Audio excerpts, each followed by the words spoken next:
Gálatas 6, alguns versículos só que eu gostaria de destacar novamente. Antes de entrar no capítulo 6, no capítulo 5, versículo 26, tem um versículo bem interessante que fala: nós não devemos ser orgulhosos, nem provocar ninguém, nem ter inveja uns dos outros. Aí, como a gente tinha comentado, esse versículo é uma introdução ao que o apóstolo Paulo vai aconselhar, né, no capítulo todo, do capítulo 6, onde ele vai falar que sejam espirituais, plantem no terreno espiritual, não plantem no terreno da carne. Então ele vai fazer essa distinção, né, entre o que é espiritual e entre o que é carnal. E aí a pergunta que eu faço é: poderíamos falar que a igreja é espiritual e a política é carnal? Totalmente carnal? Não tem como conversarmos e, digamos assim, falar que a espiritualidade também está na política? Confesso que eu não sei. Eu já tinha pensado que sim, a espiritualidade também pode estar na política, mas algumas reflexões também levam ao ponto de falar: não, pode ser que a política seja uma coisa só desse mundo, que ele não vai ser uma coisa eterna. E para isso, Lutero me levou a essa reflexão. E aí então hoje, vendo esse capítulo 6, do espiritual do carnal, né? Só recapitulando o que seria isso: seria plantarmos em desejos que nos afastam de Deus. E plantar na espiritualidade é plantar coisas que fazem com que ouçamos a voz do bom pastor, aquelas coisas que nós vamos fazer através do Espírito que já está em nós, ou seja, viver ouvindo aquilo que Deus tem para nos falar. E para essa reflexão, então, dentro desse livro aqui, Lutero, um teólogo para tempos modernos, que é da Igreja de Confissão Luterana, tem um dos meus teólogos favoritos, que acabou falecendo ano passado, o Victor Westphal. Ele tem um livro muito bom que se chama O Escândalo da Cruz. Ele vai escrever então um pequeno artigo aqui nesse livro, né? Poder e Política, Incursões na Teologia de Lutero. E ele vai então trazer uma análise bem técnica do que Lutero traz de novo para a política. E aí a gente vai ver vários estudiosos que vão falar que Lutero, além de reformar a igreja, né, reformar, lembrando a palavra, ele dá uma nova visão de política, de economia. Tanto é que os escritos dele sobre economia, segundo Marx, dão um pontapé inicial para uma reestruturação socioeconômica. Marx faz um estudo sobre Lutero, onde ele então coloca Lutero como digamos assim, o primeiro que começa a pensar numa economia social. E isso é interessante, a gente vai ver Lutero falando sobre isso, né? Sobre esse envolvimento político, não só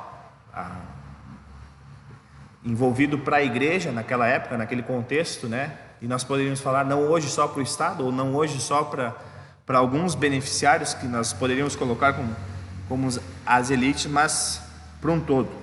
E aí dentro desse artigo aqui, ele vai trazer os 3 estamentos que Lutero coloca como ordem de Deus, ou digamos assim, uma ordem de como as coisas funcionam na vida. E aí ele vai falar que é a igreja, a economia no sentido original da sua palavra, a família. A economia é o quê? É aquilo que acontece dentro de uma casa, a produção de uma casa, seja a produção de novos descendentes ou a produção que aquela família exerce. Uma economia, como é que eles funcionam, como é que eles sobrevivem. E o terceiro vai ser a política. E aí o Lutero vai falar sobre esse ponto da política.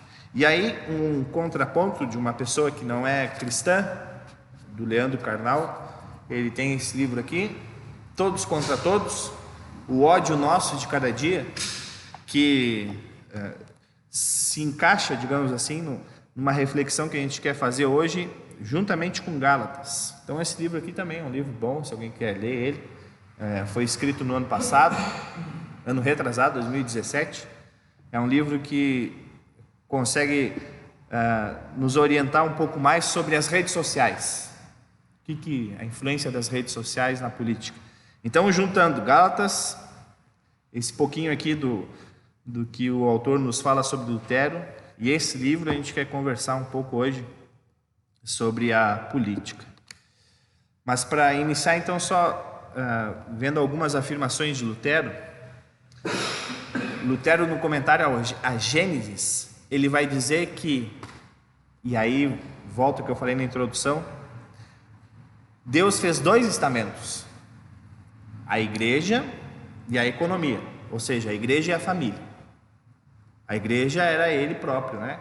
No sentido de ter contato direto com Deus, onde eles viviam 100% a chamada igreja, né? Onde estava também o Deus Trino juntamente com Adão e Eva, e eles tinham a economia, que eram as funções que Adão e Eva faziam, que era cuidar da criação e ter uma família. Quando acontece o pecado, Lutero vai falar que Deus então envia a política, para a política, através da política, cuidar da economia. Ele vai falar isso.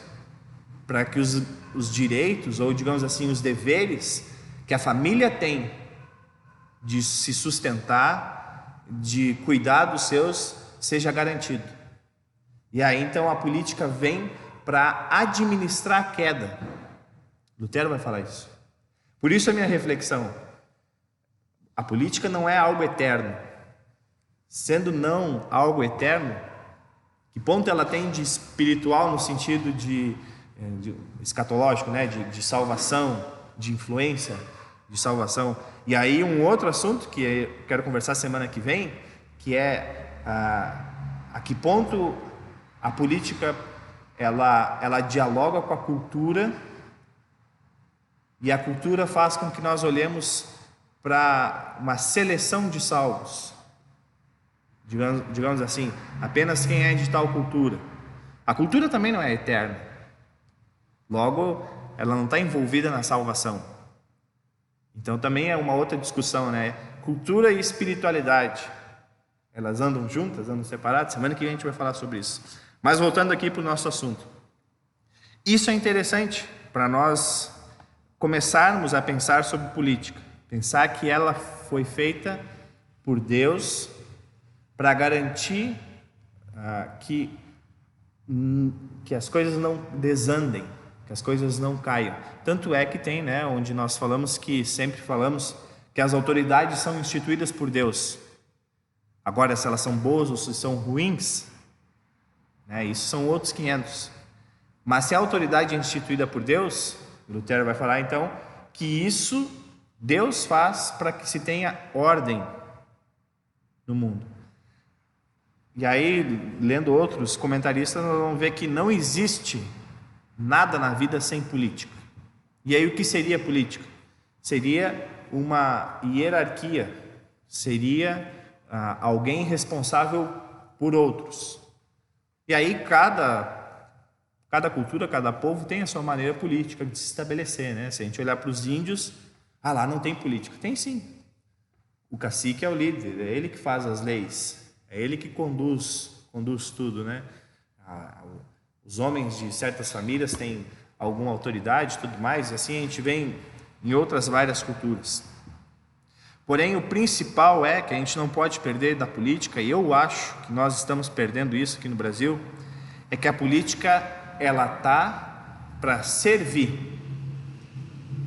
O que Deus fez com a política é para que ela servisse a família, cuidando da família, e não que ela usasse a família para servir ela.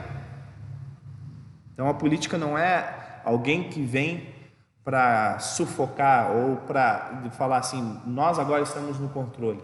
É apenas uma supervisora, digamos assim, da situação. Trazendo para o nosso país, política também deveria ser isso, né? Alguém que está ali para organizar e para dar o melhor andamento para a nossa liberdade. E aí a gente vai entrar também na discussão de mais Estado, menos Estado, mas isso é uma outra fala, um outro ponto. Porque agora eu quero entrar, dando esse pano de fundo, né, dos 3 estamentos, a igreja, no sentido de Cristo, família, no sentido de produção de vida no mundo, de como nós vivemos, e a política que então cuida disso, que cuida disso tudo, digamos, da família. Entrando agora para o tema mesmo, política e religião, nós vemos que tem uma confusão nesses 3 estamentos, onde a igreja quer assumir o lugar da política e falar assim: nós sabemos como cuidar da família, nós sabemos como cuidar da produção, nós sabemos como vocês devem viver. Pensando bem, poderia ser assim, poderia, né? E seria até melhor se tivéssemos a igreja controlando tudo, mas a igreja não como pessoas, mas como Cristo, porque na história humana a igreja já comandou o mundo por 1000 anos, e aí se chegou num ponto onde a gente chama de Idade das Trevas, né? onde a igreja assumiu todo o poder, confundiu com o Estado, confundiu com a política e assumiu o poder total, e ao invés de ser melhor, acabou piorando a situação da população. Por isso são esses 3. E aí, mais tarde, alguns teólogos vão falar da doutrina de Lutero dos 2 reinos, mão direita e mão esquerda, onde na mão direita Deus cuida da igreja, dos salvos em Cristo, aqueles que estão em Cristo, cuida da salvação, e na mão esquerda cuida do mundo, através da política, através da economia, através de tudo. É um exemplo, é uma maneira de entender um pouco como é que Deus cuida do mundo. É uma maneira interessante, mas também ela pode nos levar a um reducionismo, onde nós colocamos tudo na conta de Deus. Não, Deus está agindo, então eu não preciso me importar. Deus está fazendo, Ele está cuidando da sua mão esquerda, o mundo, então eu não preciso agir nesse mundo. Então tem esse risco. Mas recapitulando aqui, eu quero falar sobre essa confusão de política e igreja. Quando Lutero então ele fala sobre que Deus coloca a política no mundo para ter uma ordem em algo, ele está falando, viram?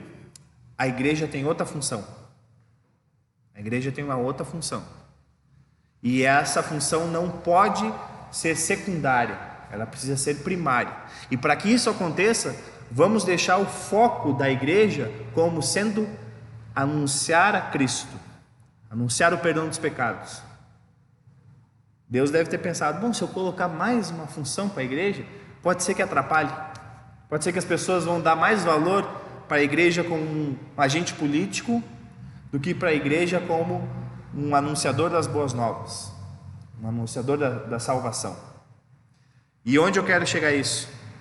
Em Gálatas, porque o apóstolo Paulo vai nos falar aqui, né, no versículo 3 a 6, ele vai falar, olha, aquela pessoa que pensa que é importante, quando de fato não é, está enganando a si mesmo. Vamos olhar agora para a igreja, como se o apóstolo Paulo estivesse falando para a igreja. Olha, às vezes a igreja pode se achar acima das leis, ou ser a que faz as leis humanas. Então ela se acha importante, e ela vai chegar a um ponto de falar que somente através dela que as pessoas vão viver bem, somente através dela que vai ter prosperidade no mundo. Cuidado. Aí ele vai falar, né? Cada pessoa examine o seu próprio modo de agir. Aqui eu quero fazer um parênteses um pouco longo. O outro filósofo, o carequinha, o Pondé, não foi ele, foi o pastor Augusto Nicodemos Lopes. Ele vai falar o seguinte: O problema de termos partidos políticos faz com que quando um deputado, digamos lá, pastor tal, pastor Feliciano, um nome hipotético que não existe, pastor Feliciano, faz algo de errado, vão falar do Feliciano ou vão falar da figura como pastor? Ou vão falar, associar a igreja já? Vão associar a igreja. Por isso que é interessante, né? Examine o seu próprio modo de agir. Claro, isso o apóstolo Paulo está falando para nós, seres mortais, né? Pessoas que vivem a sua vida normal aqui, não agentes políticos. Mas também serve quando a igreja começa a querer colocar a carroça na frente dos bois. Não, agora nós temos o Partido Social Cristão. E aí o Partido Social Cristão está envolvido em propina. Se a igreja tivesse, olha, o que a igreja precisa agir? No que a igreja precisa agir? Na pregação do Evangelho. Então vamos examinar isso. Será que lá na Câmara do Senado é importante ter um partido político para isso? Não. Eu posso ser um senador de um outro partido e anunciar o Evangelho e também fazer outras ações, ter isso. Mas a gente sabe que não é bem assim que a onda toca, né? Aqui ele continua, né? Se ele for bom, então a pessoa pode se orgulhar do que fez, sem precisar comparar o seu modo de agir com o dos outros, porque cada pessoa deve carregar a sua própria carga. A pessoa que está aprendendo o Evangelho de Cristo deve repartir todas as suas coisas boas com quem a estiver ensinando. Não se engane, ninguém zomba de Deus. O que uma pessoa planta é isso mesmo que ela colhe. E aí, semana passada, nós também falamos do versículo 14, onde ele fala que se orgulha da cruz do nosso Senhor Jesus Cristo. Por meio da cruz, o mundo está morto para mim, e eu estou morto para o mundo. Tentando fazer, então, uma solução final aqui, porque eu não vou conseguir fazer, por isso que eu falei tentando, nós poderíamos falar o seguinte: a política, na política não tem como a igreja não se envolver, mas a igreja não é a política. Isso tem que deixar bem claro. Qual é o papel da igreja? Falar de Cristo, ponto. Qual é o papel da política? Cuidar daquilo que para que essa consequência do pecado não já desvaste a nossa vida aqui nesse mundo, né, que a gente possa controlar. Aí vem o segundo ponto, que política e igreja são distintas, mas andam juntas. Não tem como separar, elas andam juntas. E aí vem o segundo ponto, que bom, agora que eu estou em Cristo, e o apóstolo Paulo fala isso em Gálatas, né, vários versículos. Agora que eu estou em Cristo, como é que eu vou olhar para a política? Eu vou olhar para a política como uma mão de Deus, para que através dela, ajudando os outros, eu possa levar a Cristo. Eu posso levar a Cristo às pessoas. Ou seja, ela é um instrumento que é usado por Deus para que eu possa levar Cristo às pessoas. E aí a gente entra no carnal, né? Onde ele vai falar o ódio nosso de cada dia. Vamos fazer tentar fazer uma leitura hoje da política. Será que hoje nós, cristãos, poderíamos levar alguém a conhecer a Cristo através da política?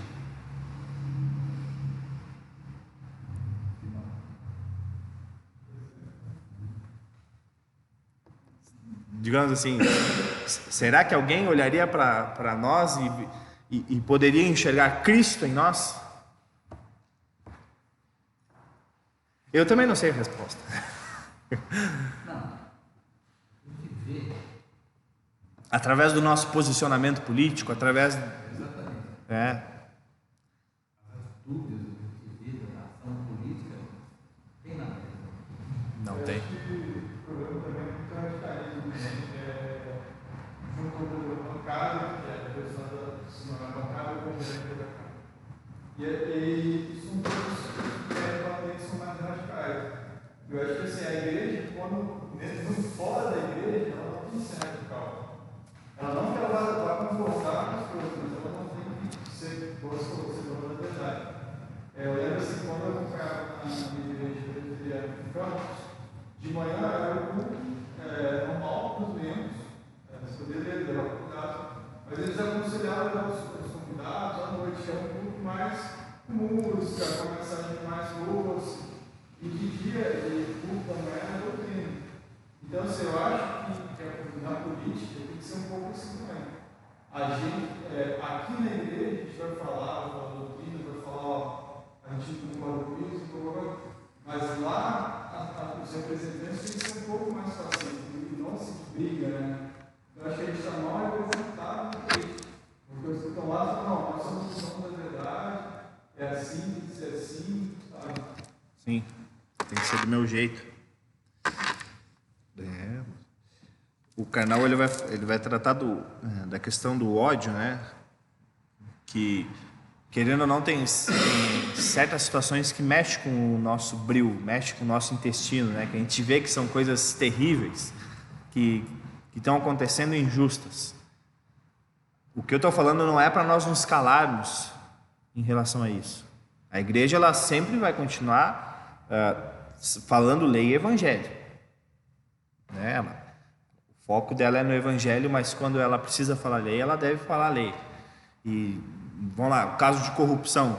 Não, eu não vou me manifestar sobre esse caso de corrupção, pois eu preciso ser imparcial como igreja. Não. Se o cara foi visto carregando uma mala de dinheiro correndo, não tem como falar outra coisa que está errado. Precisa pagar pelo que fez. Isso é se envolver na política como igreja, né? Alertar o que está errado. Porém, a pergunta que eu fiz é como é que, aí, como você comentou, né? A bancada evangélica, por carregar o nome evangélico, eu consigo ver eles sendo pregadores de Cristo? Não, são pregadores da sua moral, dos seus costumes, digamos assim, de uma ideologia que tem um fundo teológico, né? Que é transformar o mundo num reino de Deus para que Jesus volte. Que é uma teologia muito forte que tem, por isso que tem esses grupos políticos. Eles precisam transformar o mundo, precisam transformar o lugar onde eles estão numa teocracia para Jesus voltar e ficar 1000 anos governando. A gente comentou isso um pouco em Apocalipse, né? Mas tem essas visões teológicas. Porém, o que eu quero trazer para nós aqui e para mim também, tanto é que esses dois auxiliares aqui, tanto o pastor Vitor e o Leandro, eles são esquerda, e eu chuto mais para a direita, né? Então teve algumas coisas que eles trouxeram aqui que eram coisas lógicas, mas por eu ter uma visão já de, digamos assim, não presta nada, eu já olhei, não tá vendo. E aí eu lembro desse versículo 14. Cara, mas quer saber? O que eu preciso me orgulhar aqui nesse mundo? O que eu preciso é de Cristo. E aí é interessante essa reflexão para nós, né? Eu não gosto de usar a expressão o que Jesus faria, né? Mas tem uma expressão que é boa. Como é que a pessoa vai ver Jesus? Como é que ela pode ver Jesus em algo que eu vou escrever? Porque ela sabe que eu sou cristã. Ela sabe que eu tenho um posicionamento. Como é que eu vou, né, pastor Cláudio? Como é que eu vou ser um profeta Natan? Que consegue falar, né? A gente comentou isso. Que consegue falar algo terrível, mas de uma maneira tão sutil, tão elegante. Depois de uma lei? Em colocar uma lei de uma maneira tão doce, que faz com que Davi se arrebente o coração. Isso é plantar no espírito. E isso é difícil pra caramba, cara. E é muito difícil.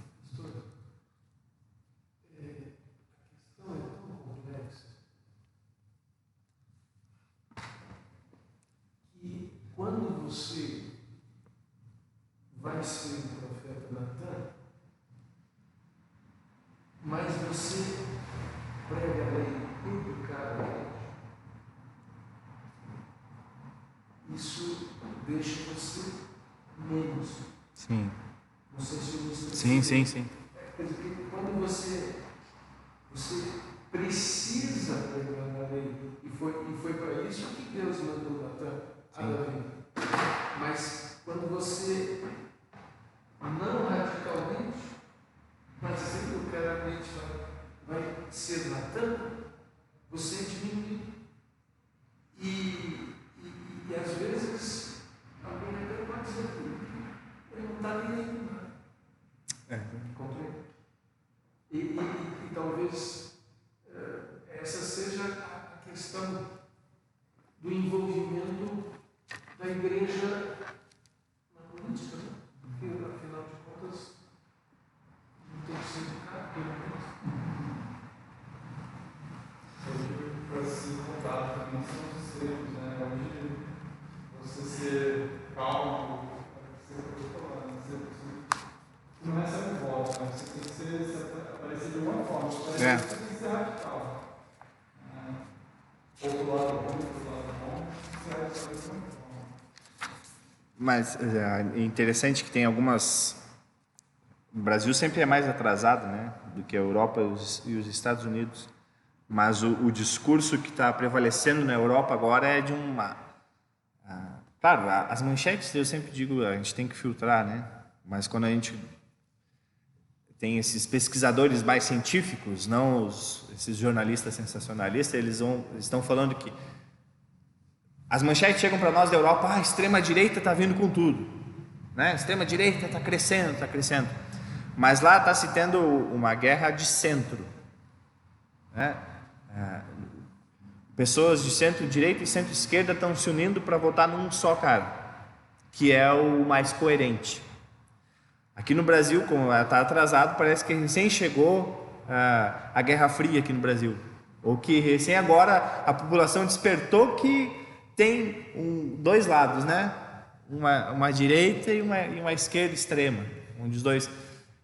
Nos Estados Unidos ainda está um pouquinho mais lento esse movimento de racionalidade, digamos assim, no sentido de argumentos, de colocar a coerência nas questões. Aqui no Brasil, eu acho que vai ser rápido esse estágio que a gente vai passar agora desse dualismo assim, que a gente está vivendo. Eu acho que vai passar, porque a nossa Constituição tem 30 anos recém, né? Então, eu creio que vai melhorar, vai chegar num ponto onde a gente vai conseguir, e se a igreja se antecipar isso, é muito bom. E a igreja aqui no Brasil já está fazendo isso, principalmente as igrejas históricas, né? Como uma vez eu brinquei com um padre, né? As igrejas históricas, elas têm a carga da experiência. Elas já viveram muitas etapas da humanidade. Então elas já têm uma carga, e a gente já vem com essa carga de que, calma, não é essa histeria toda, não é esse furacão que parece que tá ao nosso encontro. E aí Leandro Carnal, ele vai falar o seguinte, que nós olhamos para o passado em bloco e vemos o presente dia a dia. Então por isso que pessoas vão olhar para o passado e vão falar, naquele tempo era melhor, naquele tempo, né, as coisas andavam melhores. Hoje não, hoje é violência pura. Só que o mundo sempre foi violento, e a igreja sempre alertou isso. O homem sempre foi mau, e a igreja sempre alerta isso. O homem é corrupto, e a igreja sempre alerta isso. Só que no momento que a gente está vivendo, a igreja está esquecendo de falar isso, porque tem agentes políticos que são da igreja.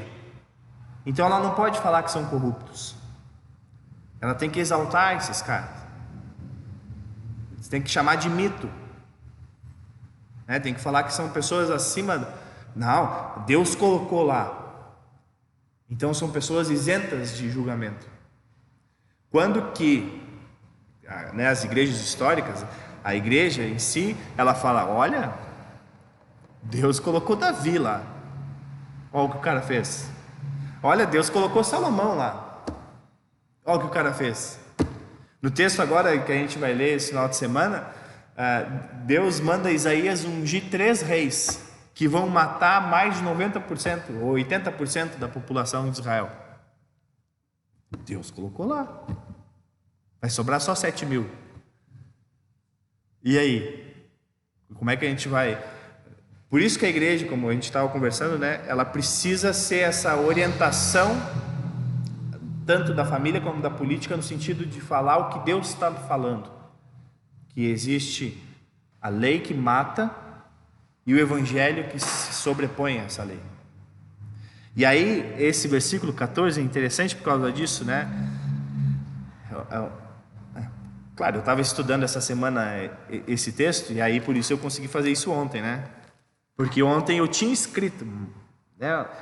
Eu estava indignado com o habeas corpus do Lula lá, eu estava muito indignado, cara. E aí eu escrevi lá, né? Escrevi um monte assim. E aí eu pensei, cara, eu vou escrever isso, daqui a 2 dias ninguém vai mais lembrar. Mas alguém vai ficar pensando assim, o pastor Lucas é chato pra caramba. Mas aí eu lembrei desse texto, cara, o que importa é Cristo. Não vou deixar de ter uma opinião política sobre o habeas corpus. Mas eu posso colocar isso de uma outra forma, quando eu esfriar minha cabeça, né? E aí a gente volta para o Natan, com educação, né? com coerência. E o que é muito difícil, porque quando nós rebatemos algo, nós não estamos rebatendo por querer o mal. Nunca é por querer o mal, é porque a gente quer justiça. Só que no momento, e aí o carnal vai falar também, né? Só que quando nós plantamos, olha, isso eu pensei, não estava anotado. O carnal leu Gálatas. Se nós plantarmos ódio, nós vamos colher o quê? O ódio. Por isso esse pensamento de política, a igreja, como o pastor falou, é muito complexo. Não tem como nós, em 1 hora aqui, discutirmos tudo isso. Mas eu acho que o caminho é plantar no Espírito. O caminho para a política é plantar no Espírito. E o que seria plantar no Espírito na política? Bom, essa lei que está sendo proposta agora, esse deputado que eu votei, né? Esse movimento que está tendo agora a política no Brasil, vai ser um terreno bom para se plantar a palavra de Cristo? Ou vai atrapalhar? Bom, eles estão agora tentando acabar com um terreno bom de plantio, com as suas ideologias, com as suas verdades. Opa! Então eu preciso dar um basta nisso e falar que eles estão errados. E a igreja então se levanta, né? Aí vamos lá, um exemplo, o aborto. Não, o aborto está ok.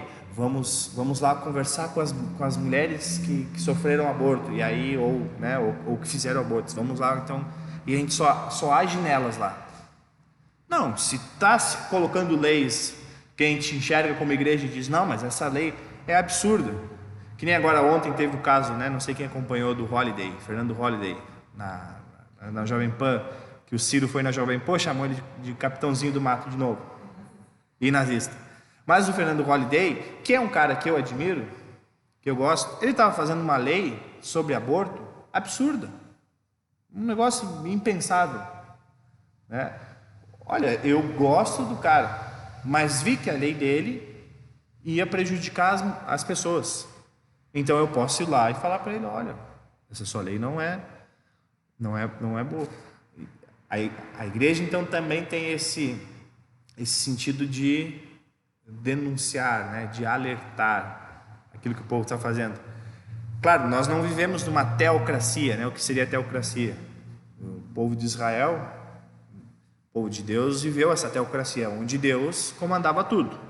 Falava como é que tinha que plantar, falava quanto que tinha que distribuir para cada tribo,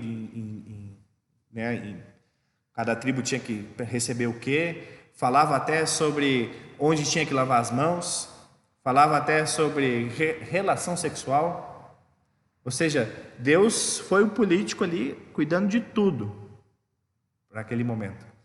Hoje nós não vivemos mais nessa teocracia, mas Deus ainda continua, e aí só para encerrar, voltando a Lutero, Deus continua cuidando da sua criação através do que Lutero vai chamar de máscaras de Deus. Através das máscaras de Deus.